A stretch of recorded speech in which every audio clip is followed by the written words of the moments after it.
ደረጀና ማርታ ዛሬ እንደምታዋቸው በጣም እጅግ ከባድ ፈተና ግርም የሚል አይደለም። እነሱኛ የተገረምንበት ነገር አለ። እሱስ ምንድን ነው? ዳጣና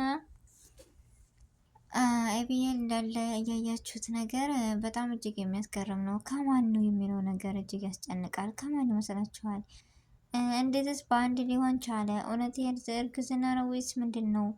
እጅግ ያስደነግጣል። በእነሱን ደረጀንና ማርታን ሰርፕራይዝ ሊያደርጉ ነበረ። የ25 ዓመታቸውን ሊያከብሩላቸው ሲሉ በሌላ ነገር ሰርፕራይዝ ተደረጉ። ይህ ነገር ምንድን ነው? ወዴት እየሄደ ነው? ብዙዎቻችን ግራ ተጋብተናል። ዛሬ ለምን መሰላችሁ ግራ የተገባ ነው? ሁለታቸውም አንድ አይነት አንድ ነገር መሆኑ እጅግ በጣም አስገራሚና እጅግ ለመፍረድም ሆነ ለማንትን ለማለት የከበደ ነገር ነው ያገኘን። ማርታም እንዳያችሁት ደረጀም እንዳያችሁት ማርታ የዳጣን አታውቅም፣ ደረጀ የአቤልን አያውቅም። ግን ሁላቸውም የሁላቸውን እያንዳንድ ይዘው ተገርመው እጅጉን ለማመን ከብዷቸዋል። እስኪ የእናንተን ሀሳብና የእናንተን ግምት ደግሞ በኮሜንት አስቀምጡልኝ ቤተሰብ። አሰላሙ አለይኩም ወራህመቱላሂ ወበረካቱ። ወደና የተከበራችሁ ወደ ቻናሌ ቤተሰቦች እንዴት ናችሁ? ደህና ናችሁ ወይ? ከኔ ጋር አለሁ አልሐምዱሊላህ። እንዲሁም ውድ ኢትዮጵያውያኖች በያላችሁበት ሰላማችሁ ይብዛ። አላህ ሀገራችንን ሰላሟን፣ አንድነቷን፣ መተሳሰብ፣ መከባበርን፣ ፍቅርን ይመልስልን። ሁላችንም በዱዓ በጸሎት እንበርታ። ውድ ቤተሰቦቼ ለቤት አዲስ ከሆናችሁ ደግሞ ሰብስክራይብ ማድረጋችሁ እንዳትረሱ። እንደሆነ ነባር ቤተሰቦቼ ስለምሰጡኝ አስተያየትና ከጎን ሆናችሁ ስለምታበረታቱኝ እጅግ ከልብ አመሰግናለሁ። ዛሬም ነገም ብርታታችሁ አይለኝ እያልኩ ዛሬ የመጣሁበት የክፍል 94 እጅግ አስደማሚና አስገራሚ የሆነው የዳጣ የክፍል 94 ለማመን የሚከብድ እጅጉን ለመፍረድም የሚከብድ ሆኖብናል። ሁላችንም ግራ ተጋብተናል። እና ስለዚህ እስኪ አንዳንድ ነገር የኔን ሀሳብና የኔን ግምት ትንሽ ላበልና የእናንተን ማስተያየት ተሻለው። በዚሁ አጋጣሚ የሁሉም ሀሳብና የሁሉም አስተያየት ስለሚለይ አንድ አይደለምና እስኪ እናንተን ግምትና ሀሳብ አስቀምጡልኝ ነው የሚለው። ውድ ቤተሰቦች እንዳያችሁት ከምንም በላይ ውሃ በጣም ደስ የምትል ልጅና ይህ ሁሉ ድምቀት ነች አለ አይደለ? እንዲሁም ደረጀና ወይዘሮ ማርታ እንዳለ ሲሞግሳገኑ እሷም ለሱ ያላትን ክብር እሱም ለሷ ያለውን ክብር በደስታ እየተሞጋገሱ በደስታ ቤታቸው መጥተው ነገሮች ናታንና ዳጣ ደግሞ ኬክ ሁሉ አዘጋጅተውላቸው ነበረ። ነገር ግን ሰርፕራይዝ ሊያደርጓቸው ሊያከብሩላቸው የነበረ ነገር በሌላ ነገር ሰርፕራይዝ ሆነዋል። አቤልም እንዳያችኋት ራስ ወዳድ የሆነችው ራሷን ልታጠፋ ራሴን ላጥፋ ማንም አያዝንልኝም ራሴን ላጥፋ እያለች ወጣችና እዛ ፓርት ላይ እኔ ስቅ ያለሁ እንዴ ተመለሰችና ምንድነው ያደረገችው? ማንኛውም ናታንና ዳጣን ትቻቸው አልሄድም ብላ መመለሷ ኸይር ሆኗል። እኔም ፈርቼ ነበር ራሷን ልታጠፋ ነው ብዬ። አንድና አንድ እየተካሄደ ያለው ነገር አባቷ እጅ ሊሰጥ ነው ብሎ ሲሄድ እሷ ግን ራሷን ራስ ወዳድ የሆነች ጨካኝ የሆነች ልጅ ነች አብየል። ላኪን ዳጣ ግን ለአባቴ እሱ ከሚታሰረን የታሰራለው ማለቱ ደረጀም በጣም ደስ ብሎት ስሜታዊ ሆኖ ውሃንና ዳጣን ምን ትፈልጋላችሁ በማለት አቅፏቸው ደስታውን ሳያጣጥም ይህ ነገር ተፈጠረ። ዳጣም እንደምታዋት እኔ ምንም አልፈልግም አንተን እንጂ እንዳለች፣ ውሃም ደግሞ እኔ ኬክ ነው የምፈልገው እንዳለች፣ ነገር ግን በጣም ደስ ብሏቸው ተካክፈው ደስታውን አጣጥሞ ሲመጣ መጨረሻ ላይ አቤልም ለብቻ ዳጣም ለብቻ የእርግዝና ምልክት ታየ። እሱስ ከማን ነው? እኔ የሚመስለኝ ከናታን ነው ወይንስ ከማን ነው? እኔ የሚመስለኝ ከናታን።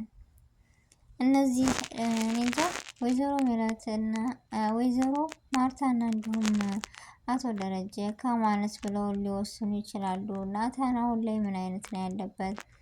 እነሱ ሲያውቃሉ ወይንስ አያውቁም? ምንድነው ነገሩ? ሁላችንም ግራ ተጋብተናል ቤተሰቦች።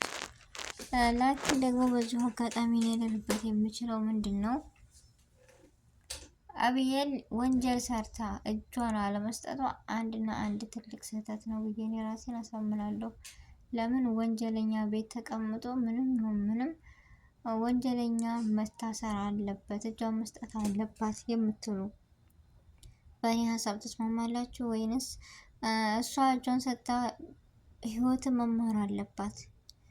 ለሰው አዛኝ ያልሆነ ሰው ሩህሩህ አይኔ ሰው መክሮትና ሰው ብሎት እኮ ያልመለሰን ነገር ጊዜ ያስተምረዋል ይባላል። ስለዚህ እሷም መማር አለባት ስለ ሰው ማንነት መጨነቅ፣ ስለ ሰው ውስብስብነት፣ ስለ ሰው ህይወት። እሷ እንደሆነች የራስና የራሷን ብቻ ነው አባቷን አሳልፋ ልትሰጥ የሆነች ለአባቷ መፍትሄ የማሰጥ ልጅ። አንዳንዴ ደግሞ እናት አባትም ሲነሳ ፊት ሲነሳ ወይንም አዳማጭ ስታጡ የሆነ ነገር ውስጥ ትገባላችሁ። ይህ ነገር ስህተት እንደሆነም ተምሬያለሁ እኔ ዛሬ ላይ። ምንም መጥፎ ነገር በእርግጥ አብዬል አይሳካለት እያለ ነው እንጂ እውነትን ይዛ የምትሄድ ልጅ ናት። በአንድ ጎኗ ደስ ትለኛለች። ይህን ለምን አልሽ ልትሉ ትችላላችሁ። አይሳካ እያለ እንጂ የጠረጠረችው ሁሉ እውነት ነው። ግን ታጠብቃለች ነገሮች ከሽፎባታል። እሷ ውሸታም እንደሆነች ነው የሚታየው እና ያ ነገር የያዘችው ሁሉ እውነት ነው። ላኪን ደግሞ ቤተሰብ ሁሌ ሲነስኳት፣ ሁሌ ፊት ሳይሰጧት፣ ሁሌ ውሸታም እንደሆነች ስታይ ዛሬ ራሴን ላጥፋ ማንም እኮ አይጎዳልኝም፣ እነሱ ራሱ አያለቅሱልኝም ስትል አንድ እናት አባት ለልጁ ምን ያክል ያኔ በምን መልኩ ነው መገዛት ወይም ልጁን በምን አይነት መልኩ ነው ወደ ጥሩ መምሰል የሚለውን ነገር ተምሬያለሁ።